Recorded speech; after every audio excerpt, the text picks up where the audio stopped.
Hey guys, today we're going to be talking about the Tennison Gambit, and it starts off with e4 and d5.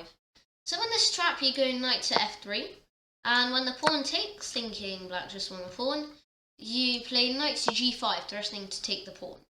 So in this trap, black has to play knight to f3, which makes sense because it's protecting the pawn and developing a knight. Then you play d3. So basically black has no other choice than to take the pawn on d3 unless they want to lose a pawn. So after that, it's important not to take with the queen, not to take with the pawn, but take with the bishop. As you can see, there is some slight pressure and there is a bit of a discovered attack here, and that is very handy in the trap. So black decides to play a logical move, which is pawn to h6, which is scaring the knight away. But instead of moving your knight away, you actually have to take the pawn on f7. Here's why.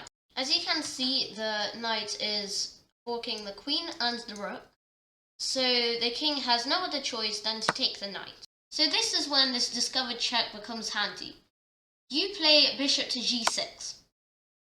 You are threatening to take the queen on d8, and the king cannot go anywhere to save the queen, because if he cannot go to e8 because the bishop is protecting it. So black has no other choice than to take the bishop, and then you just take the queen, and you're probably going to win the game. So now that we've covered the trap, I'll be talking about the variations and the different moves black could play. So here are some variations that are pretty popular, but not as popular as the main one. There actually are a few options for what black might play, and the first option is f5. So the first option I'm going to be talking about is actually f5.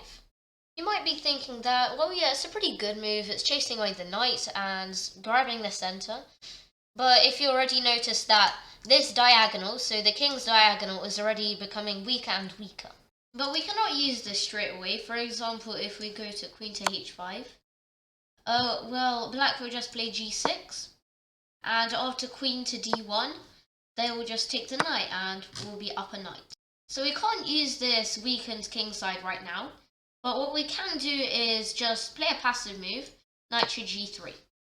Also keep in mind that knight to c3 isn't much of a better move because this knight is blocked, and yeah. So let's say black is a beginner to this trap, he doesn't know what to play and in this position. So let's say he plays f4. This is when we can actually take advantage of that weakened king side, and then play queen to h5.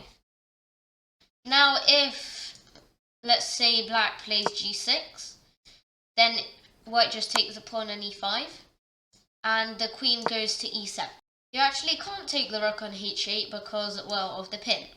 So white has no choice other than to take the queen, and when the bishop takes, you just play back knight to e4.